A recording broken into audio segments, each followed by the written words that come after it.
Well, if there was ever a week to have an entertainment podcast, this would be it. Welcome to the Spitball Media Podcast. My name is John Draper. Joining me back from assignment is Shaheen. Shaheen, we told everyone you were on assignment last week. Yeah, man. I was on assignment. It was actually a rough week last week. I'm sure. Not so much a better week this week, but oh, gosh. I'm glad at least the three of us are here, and we'll get into three other people later on. But glad to be here. Yes, and of course, he is the king of the Midwest. He is reigning over the Midwest area. His name is Bisho O'Brien. I'm like umbrella-ing, like the Stay Puft Marshmallow Man. You know what I mean? Although it's still darker. Did I get darker this week again? You look a little tan. You don't look as tan as previously, but you look softball coach dad tan. Okay, that's better. That's better than Bron Breaker over bronzing tan. Yeah, that's better than cultural appropriation tan. MJF tan.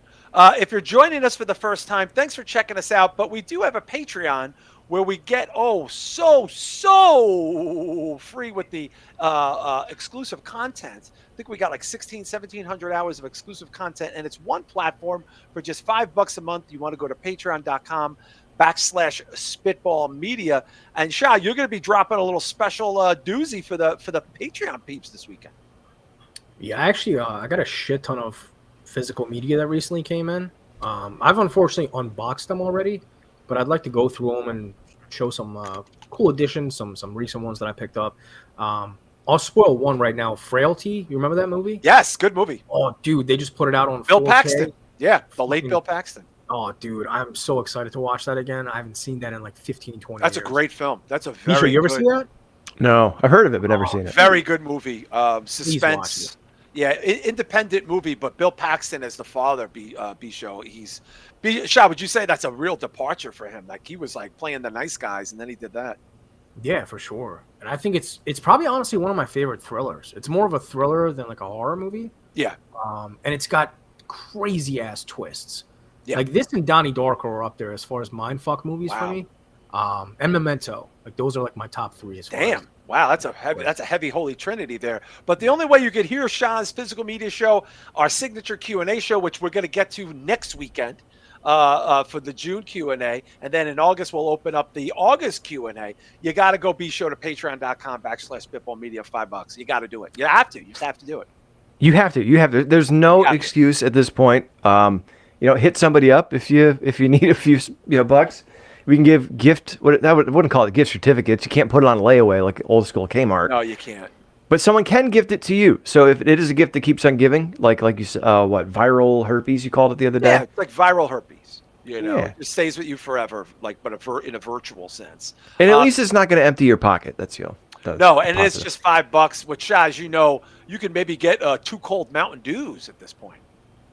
Yeah, you can. This is the last thing standing, bro.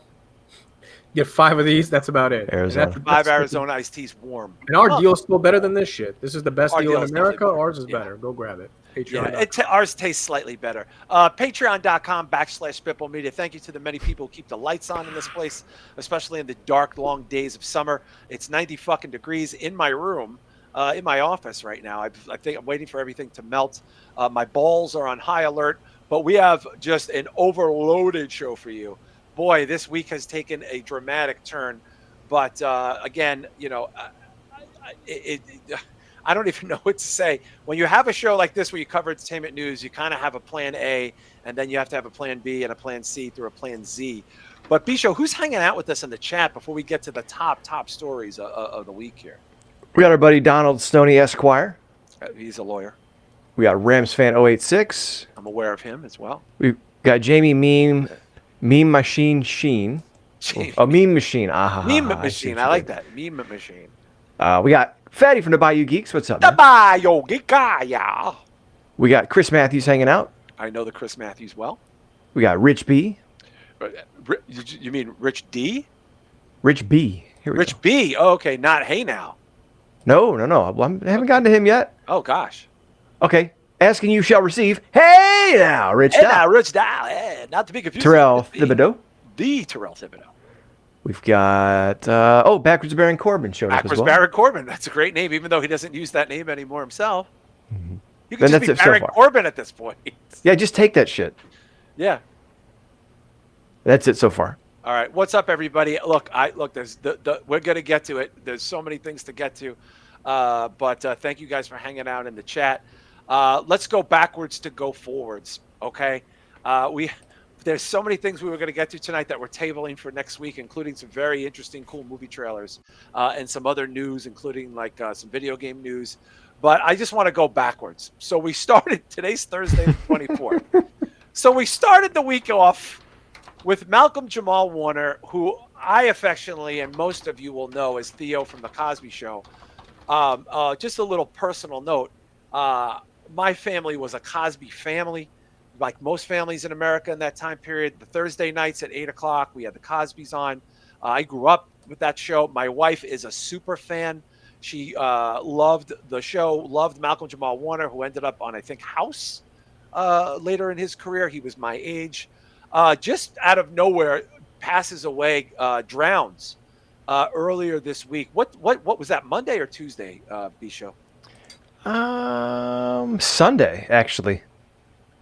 Died in Costa Rica at the age of 54. 54, Shah. I mean, now, Shah, did you experience the Cosbys? Obviously, you were living abroad and you were moving to the States.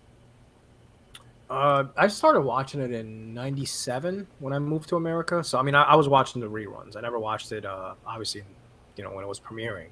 But I was a fan of it. I did watch it. I recently watched Drop Dead Zone. You ever seen that movie? Yes. With Wesley Snipes and him. Yeah. So I think that was his debut film. Oh wow! Correct me if I'm wrong, but I'm pretty sure that was his first film. Yeah, big fan of the guy, man. I actually thought he was pretty good, man. He could have done much more. Yeah, he had really Malcolm and Eddie. Rams fan is pointing out he had Malcolm and Eddie on it. I forgot about Malcolm and Eddie. That show was huge. That was post Cosby Show. Yeah. He transitioned from Cosby to Malcolm and Eddie. B Show. Yeah, it wasn't Malcolm and Eddie was like mid to late 90s, right? Yeah, it was like that UPN, WB time period where all these shows were stacking and there was, network shows on all the time, comedy shows and variety shows, Arsenio and, Buffy and all this other shit. Yeah, man, I forgot all about that show. But, it's sad because he went out kind of like Shad Gaspard from WWE. He said, I guess he was swimming in Costa Rica with his 8-year-old daughter. Surfers spotted them struggling. They dove in to help. They got her out, but he passed away. Oh my God. Yeah. And he, he was an avid swimmer. The Resident, Chris, thank you. I was confused with one of those medical shows. My wife loved this guy because she grew up with him and she was a huge, my wife saw her post this week. Yeah. Everything about the Cosbys. Like she was obsessed with the Cosby Show. And, Shah, a real kick in the balls was how that show had to disappear from syndication, costing people like this guy and many other people on that show or principals on that show never to get a residual ever again. Yeah, for sure, man. I think, the outcome of the Cosby Show was pretty sad. Even I forget her name, but the girl, the smallest one. I think Raven Simone. Yeah. Well, Raven Simone, no. I guess the one that was above her. Rudy! Yeah. Yes, she ended up. I don't know her name. Rudy was so cute. Rudy was so cute when she was. I think she started doing porn and started doing. No, that's not true. Man. That's not true. Dude, look it up. I'm telling you. Rudy did not do porn. Look it up, man. You look it up. I do not want to look up Rudy from the Cosby Show. I will look it up right now. I'm not looking it up. I'm going to go with my gut. Let me give you pudding pop. That's I don't even want to go there. Jesus Chris Christ. from the Bayou Geek said he also had a very small part in Sons of Anarchy. I'm actually rewatching season 4 right now. Oh wow. Yeah, he had a small part there. He was in a black biker gang. Family Matters girl, not Rudy Shah. Family Matters girl. Oh, okay. Oh, yeah, Judy Bledsoe or something. Shah, like that? you confused your Rudy with Judy. Well, the Lisa girl, she did some nude. Lisa Bonet and Angel Heart, she did full nudes. Yeah, that was a 3-tissue movie. For me, nobody did porn. That's a 3-tissue movie. Lisa Bonet and Angel Heart. I remember she was still on the Cosby Show when that happened. It was Bill Cosby told her not to do it. She did it anyway. B Show. Good for her. There's, funny in hindsight, a lot of people didn't take advice from Bill Cosby. Probably turned out better for it. But Malcolm Jamal Warner really, I don't know. I wouldn't go so far as to say he was Will Smith before Will Smith, but he was like America's son. They were like the first prominent black family on TV like that to have their own show, prime time, huge numbers. Yeah. And I just remember he was the fun, mischievous, oldest son and always getting into trouble and shit.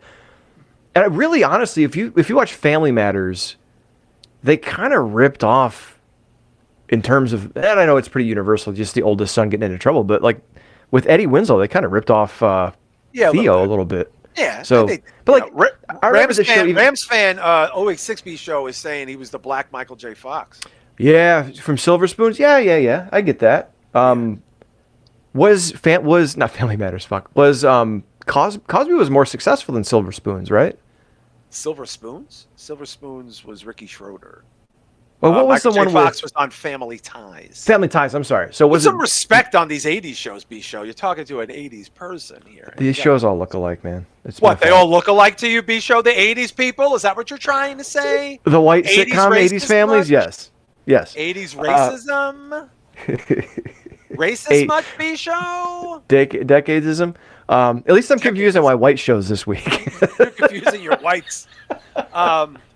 Yeah, Shah, it's crazy because like this is a guy who wasn't in the media that much, kind of going through his life. Probably, it seems like he had just made like an Instagram post about going away, and then he just hits the paper like this awful fucking tragedy, man. It's just so shitty. Yeah, and I think one of the saddest parts is the way that he passed away because, his last thought is probably like, is his daughter gonna drown? Like that's how he died. You know what I mean? Like well, that's like Chad Gasper with his son. Yeah, exactly. So like, just putting yourself in their shoes, like not only are you drowning, that's the last thing that's on your mind, and you'll never know if your daughter survived or not. Like that's pretty fucking crazy, dude. But what a man to go out saving his kid's life like that. You know what I mean? Like you have to. I mean, I'm not a dad, but I'm assuming any dad would. Yeah. Natural. Yeah. So we start the week off with that news Monday morning, and you think, this is kind of shitty, especially my age group. People like me, him and I are literally the same age, and I always liked him, and I loved that show. And then Ozzy Osbourne dies. Now, I am still digesting the Black Sabbath concert. I was going to do a possible solo show on that concert because I had watched it, and I was really overcome with emotion watching that concert and being a tremendous Black Sabbath fan as a hardcore person and as a metal guy. And just the overwhelming love Ozzy was getting and just all this media and attention and seeing him so frail at that show, unable to stand, not singing as well as he used to. And then Shah, one of the most famous probably people in the world, dies. And it's not so much a shock as it is just really utterly disappointing. Yeah, I mean, I can't say I was shocked again because, I feel like, and Ozzy was one of those people, again, I didn't grow up on. Like my first exposure to Ozzy was on MTV as a TV persona. I didn't know him from music. Right. I later on, how I discovered his first song is Beavis and Butthead? No, I was on Napster or, one of those things back in the day. Maybe LimeWire, I don't know. And I was looking up Busta Rhymes songs, right? Because he was doing a lot of remixes at that time. Right. And he had done an actual official remix with Ozzy Osbourne for Iron Man. And that was the first song that I heard was a collaboration with Busta Rhymes. Really? Do you know what year that was? I don't know. I have to look it up, though. Yeah, Ozzy was making the rounds because of the Advent B show of the reality TV show. In many ways, he was the first reality TV star already being this highly famous, successful person in metal. Multiple careers. It's amazing because I remember that was like, I don't know, maybe I was 12 or 13, maybe 14. I remember it started out with MTV Cribs went to his house. Yes. I'll never forget the shot at the end. They kind of do a rise up and show like the crosses on the door and the big door knockers, the satanic looking ones. Yeah. And they're playing like the breakdown or whatever from No More Tears. Yeah. They did the tour of the house, and then like almost immediately afterward, they're like, "Oh, hey, the Osbournes." I don't remember what it's called, but like maybe the Osbournes. It was called the Osbournes. Yeah. I was thinking something gimmicky, but it was from 1998. 98, which was the height, the beginning of the height of the show. Yes. So, like, I remember being amazed because, like, I had always heard Ozzy Osbourne on the radio with Sabbath and with his solo shit. So, like, to imagine he was this huge star from the mid-'70s through really the early to mid-'90s, then he starts slowing down. Then he's on this show. The most amazing thing to me, in 1998, looking like he has Oh, be sure you're fucking ill. cut out there. Be Am sure I your there? microphone has Parkinson's. Yeah, it does. I have to beat it every once in a while. But honestly, like seeing as bad a shape as he was in 1998 and thinking, there's no way this guy's going to make it. And now 2025, he does the farewell concert with Black Sabbath and shit. Like just the scope of this guy's career is insane. It's insane. Yeah. Shah, I think I could be wrong, but I think he sold somewhere in the neighborhood collectively of 100 million albums. That's not normal. I would Over bet it's 100 more. million. I would bet it's. This is more. pre-streaming. I'm talking about albums. He had sold 100. Yeah, no, I mean physical albums. like CDs. Yeah, I would bet it's more, man. I wish I had like a closer like connection to Ozzy, because I feel like he's such an interesting person. Aside from like biting the head off. Did he really bite the head off? Yeah, Was he that, did. like, a He real got thing? rabies. He had to get rabies shots. He was very Like real bats. Yeah, real bat. Someone threw a real bat on the stage. He thought it was fake, and he bit the head off him as all the blood was coming out of his mouth. Oh, so it wasn't intentional then. Okay. Well, So let me rewind this a little bit. Okay. So Please tell me. Yeah, film me. So in, bro. because I've been around this person literally since 7th grade. So for people that don't know, I think Chris Matthews touched on this in his personal sort of correspondence on social media. Ozzy Osbourne, when he launched his solo career from Black Sabbath, was in very bad shape in every way you could imagine. Alcohol, drugs. He was a wild dude. He was so bad, they kicked him out of the band that he started with his 3 friends in 1969 or whatever the fuck it was, that they had to remove him. And people wouldn't work with him. So, but also, he ushered in an era in culture with the Satanic Panic. So for those of you that aren't familiar with this, as someone who went to Catholic school, Ozzy was considered, and Bisha, you could probably relate to this too. Ozzy was considered satanic, like literally satanic. You were taught that not only was he a devil worshiper, but that if you liked him, you were a devil worshiper. And by proxy, anything that you listened to, you were listening to music that glorified Satan. And this was not just believed by fringe people. This was the cultural milieu at the time, Bisho. This was society said this. Yes, it was almost like our version of Karens in a way, where it wasn't just weirdos. Like now you'll see people say this and it's fucking weirdos on Facebook or Twitter. This was like moms, some dads, teachers, like everywhere. Preachers on television, televangelists. In fact, they singled out Suicide Solution, saying that he was telling kids to kill themselves, and he's like, it was about my friend Bon Scott who drank himself to death. Like, imagine that, writing a song about your friend drinking himself to death, committing suicide, and all these fucking Karens being like, you're telling kids to kill themselves. It's like, it was, honestly, that's the reason Sheila Broflovsky goes crazy against Canada in Bigger, Longer, Uncut, because that's what we fucking dealt with. That's what it was like. Yeah, Rams fan is saying, so Shah, like in the early 80s, like it was normal, like Ozzy was not mainstreamed, but he was popular.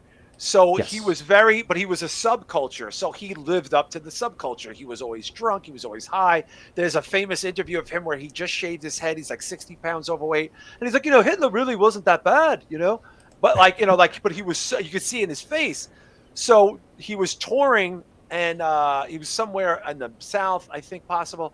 And someone threw a bat on the stage and he just thought it was a rubber bat. So in the middle of the song, he just goes over and chews the fucking head off and spits it out. And the blood is pouring down his mouth. And then afterwards, people were like, hey, that was a real bat. You have to get rabies shots. And at the time, rabies was something like 27 shots in your belly. It was like they would give you something like 27 inoculations in your belly. But he got that reputation, Shah, for not only being the devil, but also the drunk, high, metal is for drunk losers. And then you usher in things like the preachers saying that he promotes suicide.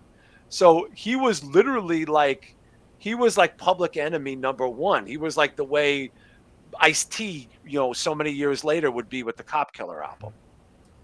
Yeah, so he was essentially like the predecessor to Marilyn Manson of like my. Oh yeah, oh for sure. Because I remember Marilyn Manson, he was pretty much getting blamed for everything. You know, everybody That was was saying Columbine. Yeah, Columbine was linked to him because they liked Marilyn Manson. But yeah, he also Neckbeards is talking about that he snorted ants. He was on tour with Motley Crue when Motley Crue were on the verge of becoming very famous, and Motley Crue were having gross out contests with Ozzy. And one of the gross out contests was Ozzy had a popsicle stick full of real ants, and he snorted it. And the combat that, I think Nikki Sixx and Tommy Lee would have sex with women every day and not shower for like a month at a time. Oh yeah. Like this is all like gross. Yeah. So, but this is like the early 80s. Now I'm a child. And don't forget, you forgot about the Dove story. So they go to smooth over the bat thing. If Shah, hopefully he's still listening. Oh yeah, Shah, this is huge. They go to smooth over the bat story with the record executives, and Sharon, his manager, takes him into the meeting in the boardroom, and he just done like a couple tabs of acid. Yeah. And she opens up this box and says, "Here's this peace offering." And these doves fly out, and he's fucking ripped off his gourd. He just grabs one of the doves as he's apologizing, mind you, for biting the head off the bat. Grabs one of the doves, and he bites the head. Yeah, Shah, he bit the head in the boardroom. He was so high. I'm not a fan of any of this right now, man. Yeah, not a fan. But here's the thing, though, Shah. This was all tied to drug and alcohol abuse. Yeah. And then we got to see him kind of fall in and out of that character, but he became so famous. He would go back to do some things with Black Sabbath. He would, Randy Rhoads, the famous guitar player, would die in a plane crash. He would get Jakey Lee. Jakey Lee would leave the band. Like, he would go through these phases, but he was always consistently popular. Now, here's an interesting thing that I will tell you. Prior to the advent of the TV show in 2002, Ozzy was playing theaters.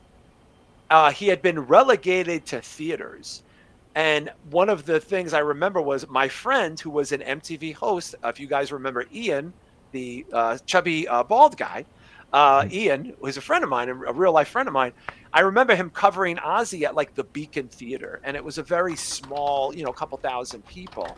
Prior to the show, Ozzy was not packing it in like he used to be. But then they made this deal with MTV to do the reality show, and almost like lightning in a bottle, they become the most famous family in the world. They are the precursor to the internet, the Kardashians. So Shah, you followed the show when you were a kid? Yeah, I was watching it on MTV. That's pretty much all I watched. I wasn't really too familiar with his music. I can probably name 2 songs by him. Was This Means War and War Pigs. Those are probably it's Black Sabbath, War Pigs. Yeah, and then B-Show, of course, they invent the Ozfest to cash in on the popularity of the TV show, which would launch the careers of people like Slipknot and Zakk Wylde's band. I forget the name of it. The metal band that has like the gang name or whatever. Fuck. Yeah, what was the name? Somebody will G-check me on Zakk Wylde. I always forget just because it's him, but damn it, it's right on the tip of my tongue. Yeah, and Rob like White Zombie and Pantera, like all of these bands, and Lamb of God, and then bands like Hatebreed that I know, like it would like Ozzy, and then Ozzy had the second coming of the fucking music career because of Black Label Society. Thank you, BioGeeks. There you go. But no, I remember I was in high school and my dad bought me, it's back here on the shelf. I'm not going to grab it because I got the headphones in, but Live at the Budokan. And that album was awesome. And I remember hearing Ozzy on the radio, and I heard Black Sabbath and always liked them. But that's maybe freshman, sophomore year is really when I got into them, and I wore the fuck out of that album. It's just probably not one of my favorites now just because it's not the best. There's other ones. The tribute Randy Rhoads album is one of my favorites. Alive. Oh my God. Like Bark at the Moon. Have you ever seen the video where they go into the archives? So him and Jack, they had a road trip kind of reality show, his son for a while, a couple years ago. And my wife and I are watching it one night, and they go to Iron Mountain in one of the vaults to get like their record masters. And they grab one of the master recordings. Oh, the lead guitar, isolated lead guitar. They isolated Randy Rhoads' solo from Bark at the Moon. Well, that's Jake. Or was it Crazy Train? Yeah. Okay, either way. Crazy Train. Yeah. Either way. But hearing that, just natural, isolated, that pristine, Ozzy stands up and like everyone is speechless. Yeah. It's, oh my God, those guys were so ahead of their time. Another travesty, Randy Rhoads. Yeah. Oh yeah. Dies in a plane crash. Yeah. So Shah, he's had like, and then I'm whitewashing completely over Black Sabbath, like who were invented heavy metal, literally created this sound that no one had, all for the influence from growing up in Birmingham, growing up post World War II, listening to the fucking Beatles.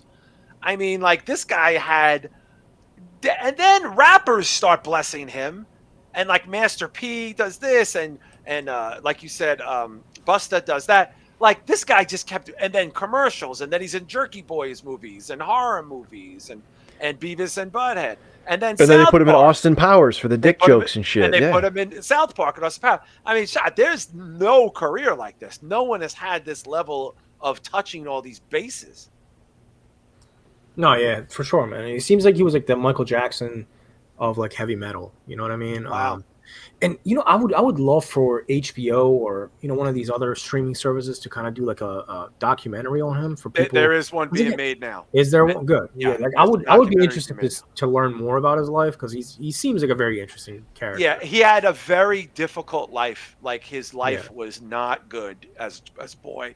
Birmingham post World War II, like a lot of the UK, for those guys that generation, you were literally still walking by Show like rubble if you lived in like London or like some of these places. Like it was, you could still smell the smoke as a child post World War II in the 50s.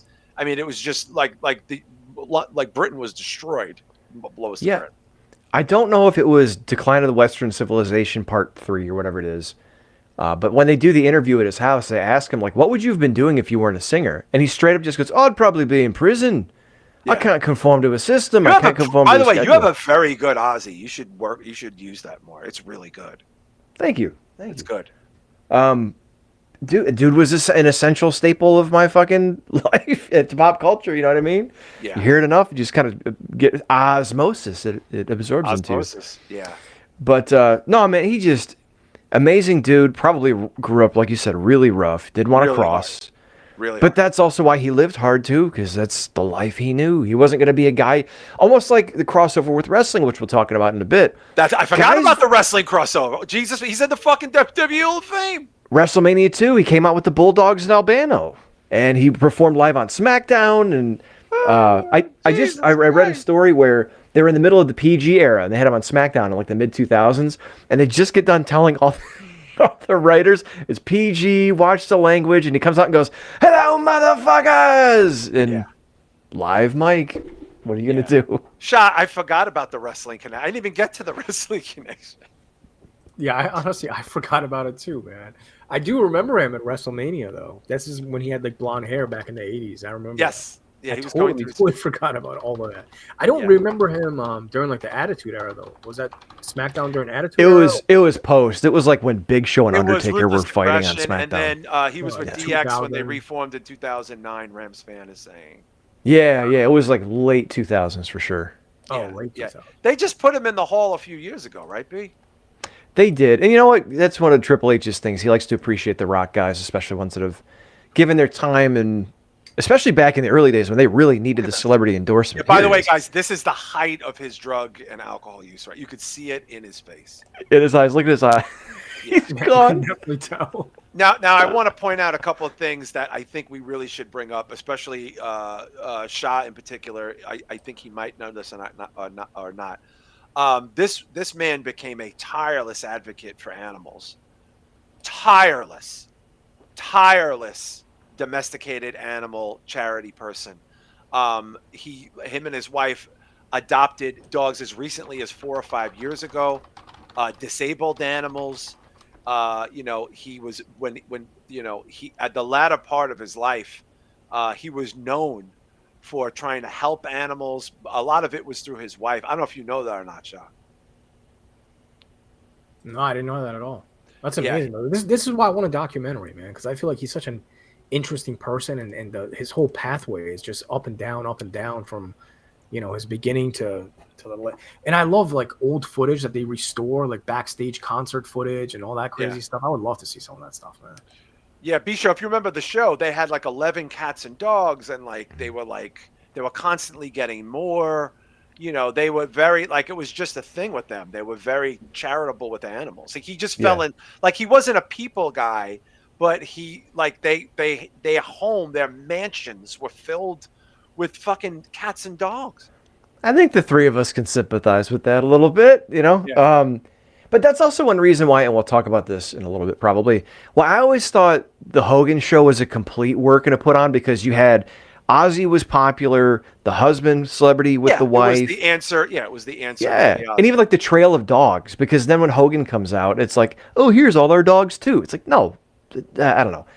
Ozzy seemed authentic, even though some of their adventures seemed a little shenanigan-y, like set up a little bit. But it was fun, and it was, as someone said in the chat up a little bit ago, it was before it was oversaturated with like those kinds of reality shows. You didn't have the Kardashians. You didn't have Hogan Knows Best. Ozzy was like the first real one to come out. No Real Housewives. None of that shit existed. You had Survivor. I think maybe Survivor had just started. And so in a way, Ozzy, who had been very popular and good for MTV at one point, would you say this led to the downfall of music videos on MTV? No, I think what led to reality TV becoming more important than the sitcom or the drama or the late night talk show. It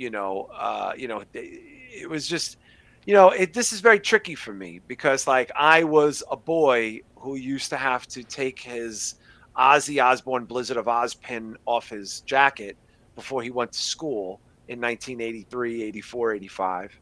I'm just going to say it. I was called a fag and yelled at and called a devil worshiper for liking or listening to heavy metal music in the 80s by the Brooklyn Cousins.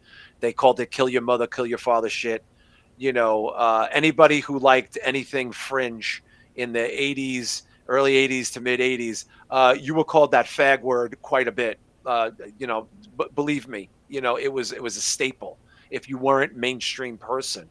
And then to see this man who was demonized literally and figuratively as a child, as an adult, become the most famous man in America on the cover of every magazine, constantly on late night talk shows, in wrestling, on morning shows, on other people's records, doing guest appearances on random TV shows on networks. The Christmas special with Triumph the Insult Comic Dog. Shah, it's like a full circle thing. Like it's just weird how these things catch up. Like everybody else had to catch up to what a lot of people already knew. You know what I really want to check out? I have to, as soon as we're done this show tonight, I want to go and search to see how many Howard Stern interviews he did. Are you kidding? Him and Sharon. Dude, I can't imagine the interviews with Howard Stern. Let me tell you a quick story. I need to hear those. There's a very famous show. The one time I saw Ozzy Osbourne, we'll have to G-check this online, was the famous show where Sharon Osbourne cut Limp Bizkit's Power in New Jersey. This was at K-Rock. I'm at this show. I'll tell you the lineup. This is 1999, maybe. That's a bad bitch, dude. Okay. Seven Dust, The Deftones, Godsmack, Limp Bizkit, Stone Temple Pilots, Ozzy Osbourne, Creed. All playing together. Okay. 2002? If it was K-Rock, it was the K-Rock picnic or whatever. The kid from The Sopranos introduced somebody, and with all the Stern people were there. Limp Bizkit didn't want to play in daylight, so they purposely came late. So when they showed up to play, Sharon Osbourne cut their power, literally cut the power off. This was the only time I saw Ozzy. Was this 2002? 2000, yeah. 2000. This is 25 years ago. I'm at this fucking show. This is one of the craziest fucking shows I've ever seen in my life. Limp Bizkit is making fun of Creed. Stone Temple Pilot is defending Creed. Ozzy is just Ozzy. I'm at this fucking show. Sharon cuts K-Rock Dysfunctional Family Picnic 2000. Wild show. Wild day. Okay? This is like I'm a still young dude. But yeah, Sharon cuts the power because Limp Bizkit didn't want to go on in daylight. Limp Bizkit were the biggest band in the world at the time. But that's sadly that's true. Yeah, it was very true. That was the one time I saw. By the way, that ticket cost me about $27. Wow, $27 to see all those bands. And then they were also on Opie and Anthony. Don Stoney's bringing up. Yeah, I was at this show. It was crazy because Limp Bizkit didn't want to go on under Creed, and then they also didn't want to go on in Daylight. So Fred, there's plenty of clips of this. He called Scott. He was making fun of Scott's staff, and then Stone Temple Pilots dude Scott Whalen comes out and says Fred Durst is my friend, but he acted like a real dick tonight. And then Creed come on and play a great show. Like, I have to say, it was great. Creed did not have the stigma that they had. That is that Crazy Cabby from K-Rock introducing, Homedale, New Jersey. is it? I thought it was Pinfield for a minute, but That's I not. think No, you're that right. is Crazy Cabby. He is a DJ on K-Rock, which was the Stern. There's Fred Durst. Yeah, I'm at this show. Wow. Yeah, isn't that something? But yeah, Shah, it'd be interesting to go back and look at some of these things because, it was a wild day. I think there's Gary. I thought there was Gary from the Stern Show. This was a wild day. But Ozzy played this. This was my only time seeing Ozzy Osbourne. Isn't that something?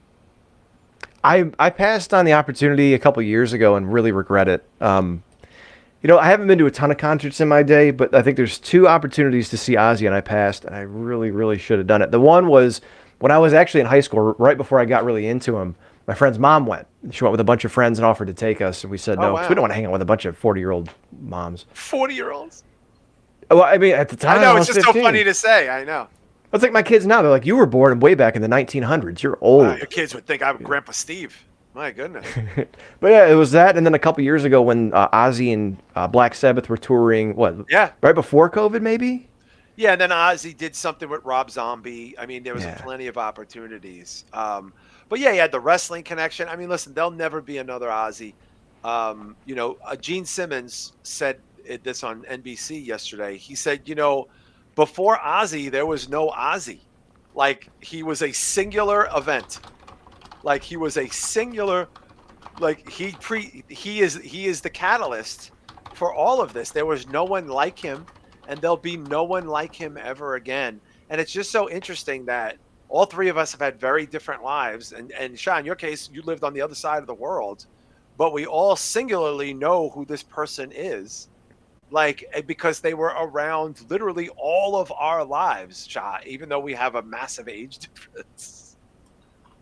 Yeah, I think his reach is, again, I'd compare him to Michael Jackson when it comes to, Michael Jackson was to pop, he is to heavy metal, because there's no way you could have avoided Ozzy Osbourne at some point in your life. You know what I mean? Yeah. And I really think the TV show, man, that catapulted him to the next level. Oh, yeah, for sure. Mainstream. That was, I mean, that's how I discovered him. It was all over MTV. I mean, I can't name another show on MTV during that time that had more reruns. Like, this guy was on. Beavis and Butthead. Yeah, that was Jackass. a little. Yeah. That was I would say this maybe Jackass. Yeah. Jackass, Shah. It's an institution. Beavis and Butthead, too, is an institution. I feel like the Osbournes were on all the time. Like, anytime you turned on MTV, it was either this. Well, they were bigger. They were way bigger than those shows. A lot of people didn't like Jackass. A lot of people don't like Beavis and Butthead. But everybody liked the Osbourne family. Like, mainstream America was obsessed with the family. It's funny, during that time, I almost ended up on one of those MTV shows. It was called "Why Is She Dating Him?" Oh, I got an audition for that. I was on Hanging with MTV. We've pulled the clips. I could always pull the clips. It was all scripted too, man. It was all scripted. I'm on that Morrissey episode, and then there's that Soundgarden one where you see me clear as day, where I'm like walking around like a reject. Well, we go from an untarnished legacy to quite possibly the most tarnished legacy. Earlier today, as the gods would have it, Hulk Hogan, who there were reports in the last few weeks that was in some type of serious health crisis, has passed away at the age of 71. This was breaking earlier this morning on the heels of Ozzy's death a couple of days earlier. This sort of like out of nowhere news, because no one really knew what was going on with Hogan. They knew that he was hospitalized. Some people who were close to him were speculating that it was serious. Other people were saying it wasn't. But Hulk Hogan has passed away.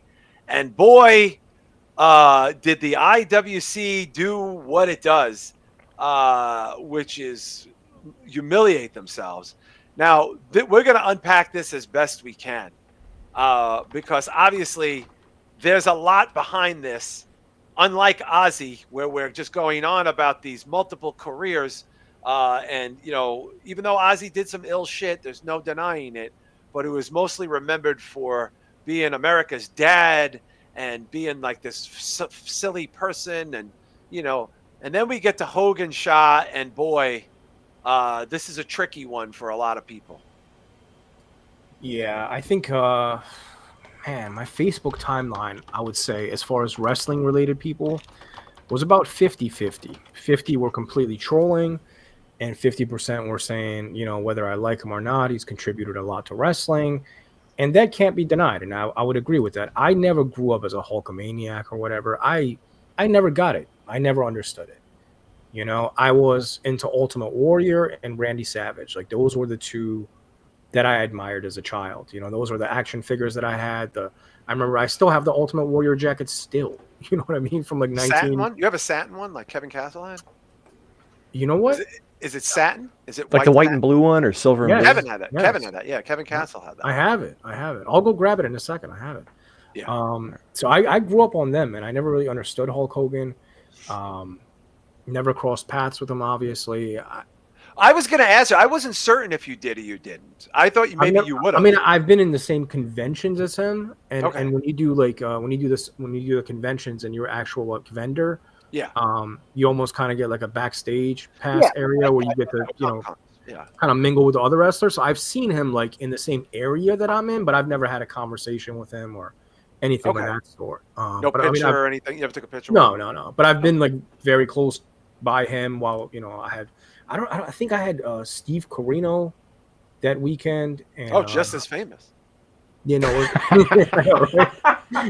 no. From one icon to another. Ozzy, Hogan, Steve Corino. Steve Corino's not even Malcolm Jamal Warner. And I went 25% on with from Matt Hardy. Okay. So I think those were the two that we had that week. And Hogan was there. I think he was like the big headline guy, obviously. Yeah, of course, he's Hulk Hogan. But yeah, man, you can't deny what he's done, man. I mean, he was like the face of wrestling that's fucking everybody knows Hulk Hogan, right? Like that was like the god of wrestling, and he was super overrated. I'll say that. Like I don't think he was ever a good wrestler. The leg drop finish is probably my least favorite thing. Like, the leg drop. What kind of clown shit is that, dude? Like, you know. Same with like the people's elbow. Not, you know, like I'm just not to be biased against like Hogan, but like the people's elbow, that shit sucks. Like all those moves I hated. But Hogan, I remember even as a kid, the leg drop was silly to me because I'm like, oh, everybody else does the leg drop. Like why is his it's not a finisher, right? It was his finisher. Yeah, why is his so powerful? Like what's the difference, you know? Yeah. So even like as a child, like the logic didn't quite make sense. But I mean, you know, rest in peace, Hogan, man. I mean, he was a racist, bastard. But you know, I have to try to separate the artist from the actual person, but then again, I didn't really respect the art either, so it makes it very hard for me to like. Right, so you weren't a fan, and then I wasn't a fan. Hard so, like, R, and then said, "Well, fuck this guy." Yeah, this doesn't hit me like a Sabu or Terry Funk or Ultimate Warrior or like this isn't the same or even Piper. Like those people, you know, I felt for. You know, Hogan, I never really gravitated toward. Even in NWO, I was like, really? Okay, I'm never a fan. Bisha, what was your first Hogan experience? Oh my God! My youngest memory is like Saturday mornings watching Superstars or Sundays watching All American. Okay. And Saturday night's main event. Like wrestling had already been huge by the time I was born, so all my cousins and my brother would watch it. And then a friend of mine, my godfather's dad, had one of those giant satellite dishes in his yard, and he would always pirate the feed for the pay-per-views. Wow. And then we'd go and see him for Christmas, and he always hand me a stack of VHS tapes. So like from the time I was little, I would watch the pay-per-views like 6 months after the fact or whatever. But it was, I think the earliest I can remember was like Hogan versus Savage or Hogan versus Zeus. So that's what, 1989? Yeah, 88. So I was like 2.5, 3.5 at the time. Like real small. He's always been with me. I was getting hand jobs on the regular. So I hope I wasn't getting hand jobs then. But I would hope no, so too. it's funny, man. Like I just grabbed these off the shelf because I have them in my office today. I got the Hasbro Hulkster, Okay. and then I even got John, the old LJN. The old one, yeah. The LJ Big one one. was great, yeah. So like, Yeah, it's tricky. it's man. always been a part of my shit. Like I was gonna be a wrestler when I was younger, and I loved this shit. I was like spectrumy obsessed with wrestling when I was a kid. Like I was like 6, 7, and like knew all the roster and like their names and moves and shit. Wow. And look, I'll say this. So we're probably gonna talk about this for a little bit. Yeah. If you look at like Piper, I'm sure Piper had some shit that he's not proud of in his day, and he's openly said some shit on shoot interviews that I wouldn't admit to. So people celebrate him. Ric Flair's been accused by guys of Teddy Long by dropping hard R's back in the day. Oh yeah, Ric Flair for sure. Absolutely. Dusty Rhodes, who's now kind of taken Hogan's place as the legend that you can actually celebrate. Let's just say Bad News Brown didn't have good things to say about him and the way he treated him. So, like, you can look, and let's not forget, this goes from the 80s, 70s, 60s, all the way up to, like, speaking out. We are fans of an industry that is seedy, that is carny, that has skeletons in every Drug single addicts, closet. life abusers, violent people, criminals, So while thieves, and I won't, liars. yes, and I won't say that people shouldn't be upset and shouldn't say Hulk Hogan sucked or shouldn't say he's a racist and shit, because he did. And it's been hard for me to watch him come back over the last few years. My cousin Dan got me into wrestling. We had a conversation about that this afternoon. It was really tough. However, I'm not going to shame people or think it's okay to do that, because all these people coming out and saying shit about Hulk Hogan would celebrate Dusty, would celebrate Flair, would celebrate Roddy, would celebrate all these other guys. Warrior got a hero's welcome, and he's on tape at universities talking about how he's throwing fag word around and shit, and queering don't work. So everyone has blinders on when they want to talk about their favorites. Yeah. Come on, let people just celebrate the career and the spirit of the character, not necessarily tear a laugh. Yeah, I mean, listen, for me, it's a little different because I actually was around for the advent of Hulkamania. And I saw him as Thunder Lips in Rocky III as a child. And I saw him on The Muppet Show and Saturday Night's Main Event. I saw him fight Kamala in the blue steel cage at MSG. I was at the first SummerSlam. I've been around this a long time. And I've acquiesced that a lot of these people are pieces of shit. And quite frankly, there are people today in the industry, there are people in AEW whose names are all over the speaking out lists. Look it up. I'm not making this up, and everyone's cool with it, So it's like, I feel like it's very low-hanging fruit to go after the old, out of touch guy who lies all the time, by the way, about everything. Hogan's a big fucking liar with a shitty family, and he was a kind of a shitty dude. It's low-hanging fruit to make him the epicenter of the terribleness of the universe. And I also think it whitewashes over the fact that if it wasn't for this guy, Shah, they wouldn't be wrestling podcasts. They wouldn't be wrestling on mainstream television. They wouldn't be wrestling competitive stuff. He had multiple resurgences as his character. I don't know. Terry Bollea seems like a real douchebag, but Hulk Hogan was a fucking superhero on television. Yeah, listen, man, I'll never, his impact is undeniable. I'll never discredit him for that, right? I'd be insane to say that he had the biggest impact on wrestling, right? Like, even you can name The Rock and Steve Austin and all that, but none of those guys would be at the level they are if it wasn't for Hogan. It's all Hogan. He's the first guy that really, really brought it to pop culture and meshed. Mainstream, he mainstreamed wrestling. Yeah, rock and roll wrestling, the combination, whatever. To Bishow's point, he's right. A lot of these wrestlers do have a similar background. Oh, yeah. I think the difference is we got to hear the recordings of Hogan, so it sticks out. And there was back-to-back, episodes where he just lied about things. There was like many different ones where it was like, all right, they're gonna forgive him, like whatever, he was old. Hard R. Back in the day, and then he would do it again, and then he would find new footage, and then he would, say some pretty ignorant shit with the political stuff over the few. And then he went MAGA. And then he went full blown like cultist, and believe what you want, but he really pushed it in people's faces, and I don't know, man. He's a little different to me than like a Dusty Rhodes that might have bumped heads with, Bad News Brown. And again, that's just one person saying it. With Hogan, we heard it.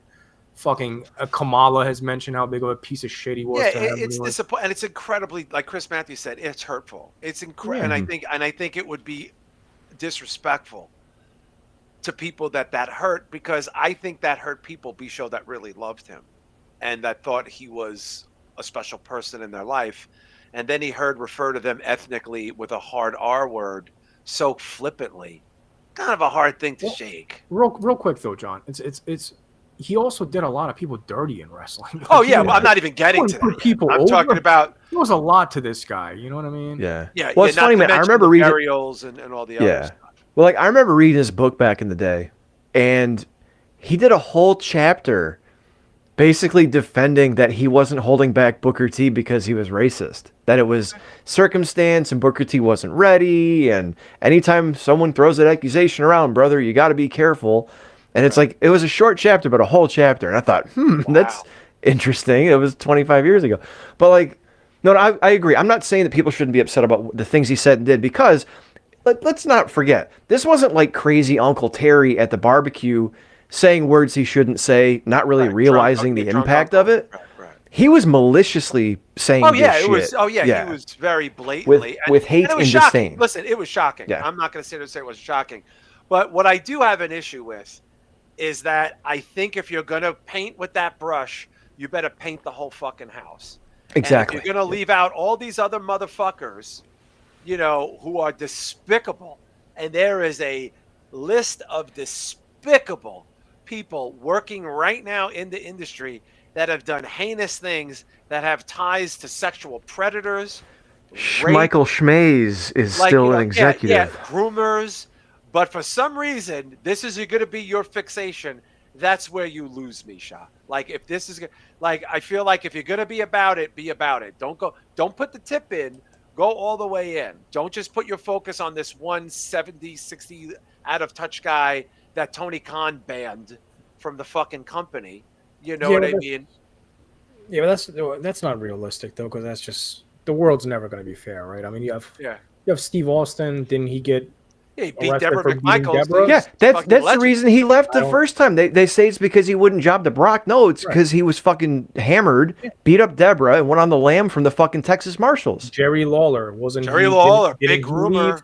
Didn't he leave in the mid '90s because of some accusations, and they just pretended? Allegedly, yes. Allegedly, yeah. We got to say allegedly on a lot of these things. Allegedly. But look. Don't take my word for it.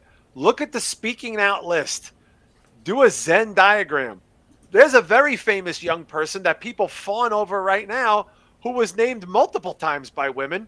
Everybody's like totally fine with it. Like, they're totally fine with it. So I'm sorry, you lose me when your fixation becomes this one guy, Bisho, and you don't say anything about anybody else. That's all. That's exactly my point. Like I said, I'm not saying people shouldn't be upset or betrayed or whatever, or I don't think people should defend what the fuck he said, because there's an entire career of it.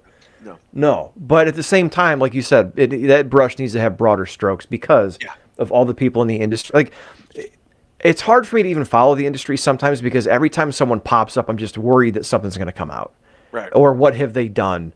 And like, dude, there were guys bragging on shoot interviews, and I won't say the name, in the mid 2000s on RF video, about how they were roofing girls. They were H-bombing girls, putting halcyons in their drink, and then taking them to the room. Nobody cares. But they would line up to a table and sign autographs and buy their 8x10s and shit, but then they'll turn around and say shit to Hogan because he's a soft target. Yeah. Now, Hogan deserves shit because of how blatant and flippant he was and how many of these fucking things he plowed through, like his son's kid almost killing the Marine and saying we're special people and shit. Yeah. Yeah, he was a piece of shit. But he was, we owe him a lot. People pretending that they don't owe him something or denial. And I think the celebrating somebody's death is a little weird. I don't know. I don't know, Shah. I think it's strange to make that your identity on the internet. Like, one less terrible person. It's like, well, you could just not say anything. I think not saying anything is probably the right way to go. I don't know. Yeah, I pretty much don't exist on the internet anymore, so I don't post anything. You never see. I don't even think I've made a Facebook post or Instagram or Twitter in 6 months, 7 months. I have no idea. Wow. Yeah, I'm just not active at all. Wow. Yeah, I had to check out, man. It's just like it's too much, man. Yeah, it's exhausting. And listen, I came out of my ass a little bit today because all I saw was the same people that say the same thing all the time and ignore all these other things. And after a while, it's just a bit exhausting.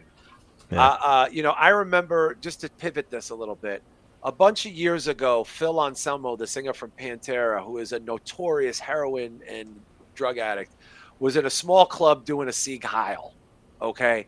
And a lot of people said, he's finished and he should be done. And I'll never listen to the band again. And then Phil Anselmo got clean. And now Pantera's headlining stadiums and arenas, and nobody talks about this anymore. I'm just saying that it's weird that we can find grace for some people, but for other people, and again, it's very selective. You lose me. Like you lose me when you Bisha, when you make these singular people your identity, while you're surrounded in a sea of very obvious, unfortunate behavior from people, but you choose to ignore because you like them better. Yeah, I mean, here's a huge example, and it happens to be the person running a giant company. Tony Khan publicly banned Hulk Hogan from ever appearing on AEW TV while having NDAs signed for people under contract to him for other shit. Oh, yeah. Allegedly. Yeah. That is, like, really? You have that kind of, like, you're going to go online and get all this fucking attention for that shit. But that's... But that's how fandom is now. That's how it is. It's exactly what you were talking about. Meanwhile, one of the Jacksons today made a post about how Hulk Hogan was his favorite growing up, and he did a nice thing for his son, and he loved him, and Sting called him the greatest of all time. So I don't get this schizophrenia. The IWC is filled with fat, medicated losers, absolute losers of life, that you're not important. I don't care about anything you have to say about anything. And you completely humiliated yourself once again today. So thank you for being the people that you are. Well, we want to end the show on a high note. South Park last night, to pivot here, South Park last night, I think cemented itself in comedy history. I think showed why they are here and everyone else is there. They came back for their 26th season after signing a $1.5 billion streaming deal for all of the streaming rights for every season. They're going to get $300 million a year. Okay. And last night, boy, let me tell you something. If you haven't seen this fucking episode, I highly, highly recommend you watch it. It might have been, in my opinion, one of the most significant South Parks of all time, because what they did was what they've always done, Shah. They fucking made fun of power. They went after the most topical thing going on in the internet, and they did it in their fashion with both barrels unapologetically. Yeah, I think the South Park creators and just the whole team in general is a prime example of sticking to your roots and just fucking being yourself and sticking to it, man. They're the best at it, dude. There's not a single show that's been going for longer than South Park, I don't think, right? Like what's it been, 25 years? 30 years? This is 27. 27. Okay, so I don't know how many years that encompasses, but... Well, let's see. They started in 1997 or 98. Yeah. Six, probably. Jesus, almost 30 years of South Park. Yeah, that's what I'm saying. God damn, I'm old. Yeah. Wow. If you haven't seen it, I'm just gonna say it is. We're not gonna ruin it here for you, but it was shocking. But it was also, I think, a very deep and not as obvious attack on Trump as people are projecting it be. Show. Do you think that's fair to say? Possibly. I think there's a lot of people who saw what they were doing with the PC stuff over the past couple of years, who co-signed on to South Park because they wanted to own the libs. Right. and didn't realize that when you pick up one side of the stick with Matt Stone and Trey Parker, you got to pick up the other side too, because that is what they do. They're about nuance. They make fun of everything, around the horn. So I think that's people identify, just like you talk about with wrestling. They identify with something as a fucking belief. Right. But we're all old enough to, and we talked about this maybe offline today. We're all old enough to remember back in the days of Saturday Night Live when they would skewer Bush and Gore and make them both look equally as retarded. Yeah. Whereas instead of all this shit that's come out, like, I know Jon Stewart was talking about Stephen Colbert losing his show and it's terrible, and yeah, maybe it is. But those shows have been horrible for fucking 10 years and they're losing money. They're not South Park. They're not making money. Yeah. Right. If they were like South Park, they would have got $1.5 billion over 5 years or whatever it is. Right. I think there's probably more to come. There was other little nuanced things that kind of make fun of the people who are wishy-washy with how they vacillate from one belief system to another. Right. So if you watch it, it wasn't just Trump, although that was the yeah.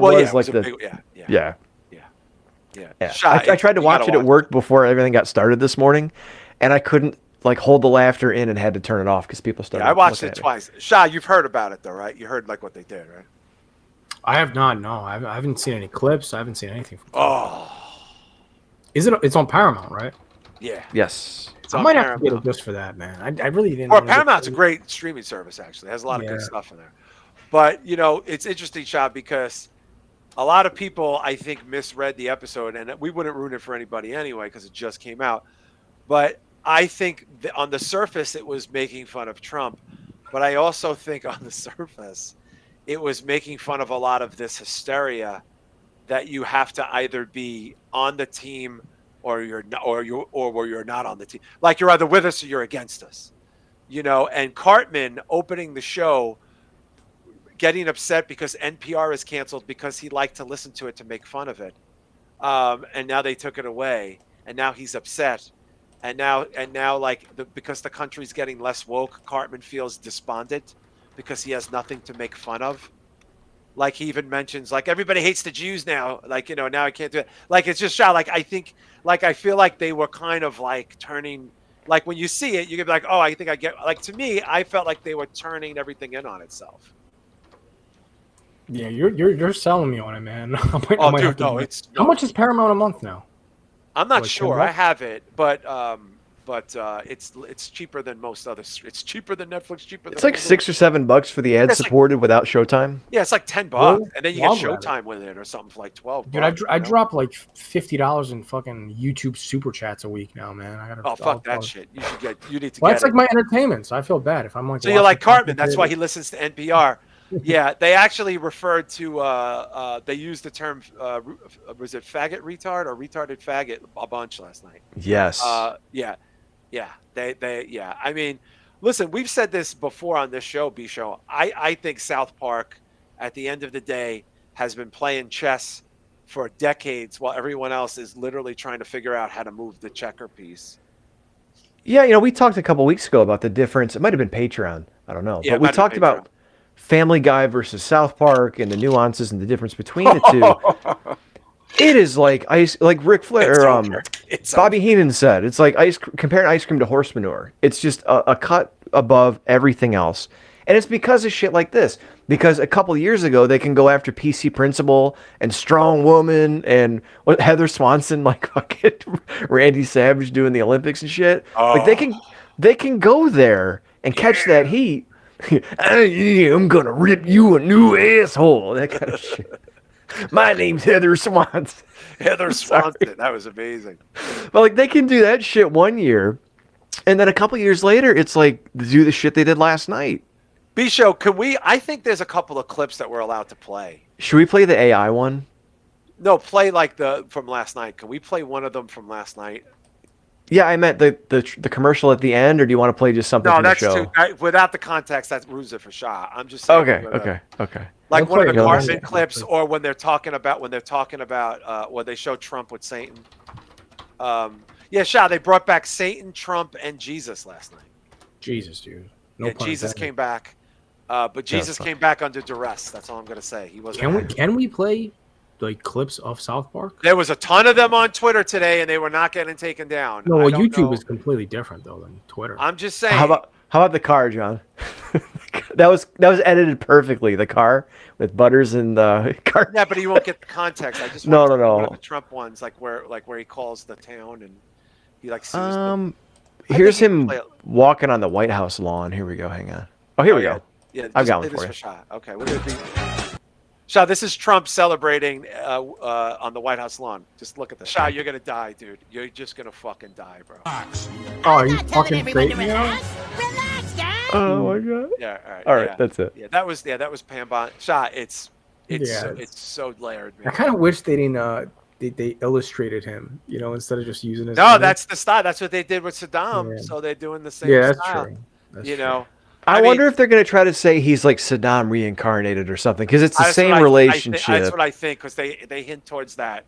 You remind me of that guy I dated. You're exactly like that guy I used to date. I love you. I love you. Shah, they went deep, man. Shah, we're just scratching the surface. That's just 30 seconds. Yeah. You got to see the PSA at the end, dude. Oh my! It's AI. So okay, what did you think about that? Because the whole show is traditional animation, and then they used an AI PSA at the end. It was funny because it was funny, dude. And by the way, not a lot of conservatives, but a bunch of conservatives today were saying like, yeah, that shit was fucking funny. Like you're supposed to make fun of everybody. Nerdrotic had the best response. It said, "South Park roasts everybody. Don't be a pussy." And I'm like, there it is. Yeah, well, they should take some of their own advice. Shah, you need to watch this as soon as possible, man. I'm telling you, we'll be like, yo. You'll watch it again. Like I watched it twice today. I watched it twice today, and I'm gonna watch it again because it's just there's so many little things that you don't pick up on.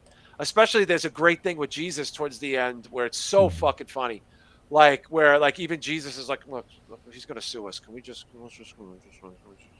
like even Jesus is acquiescing to Trump. Like it's just so great, dude. It's so fucking funny. They're the best, dude. I mean, I think they might be the best at this ever, Shah. I really do. No, I would agree. They're 100% the best at it, man. There's no one that can match them. Like again, I didn't grow up on The Simpsons. I grew up on South Park. Like that's right when I entered America, pretty much in '97. South Park was hot. Attitude Era was hot. Like hip hop was taking off. So everything that I pretty much love. It was a good time to come into America, man. Let me tell you, holy shit. Internet was become a household internet. Dial-up internet was a thing.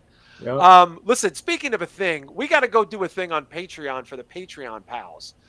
We are going to do a deep dive in Variety. Yesterday released the 25 greatest horror films of the 21st century. We're going to do a whole Patreon on that tonight. So you guys are going to get that right away. And also Shah's got his physical media show for you. So this is the best fucking time to get to patreon.com/spitballmedia. And then, of course, next week you get the second half of the June Q&A. So it's a very exciting time. We already have like 9 trailers for next week, and God only knows who else is going to die. But we're going to head on over to Patreon right now. We want to thank you guys for chilling with us. We're going to make an updated plugs list, but until we make that updated plugs list, please support our pals like Rich Dow's podcast, like the Wrestling Soup, like the Necromaniacs, like the Ringsiders, like the Bayou Geeks, of course, the Jucifer Yarcifer show, all that shit, all of our buddies. Thank you guys for hanging out with us. We're excited to get to this Patreon show. We hope you guys have a good night.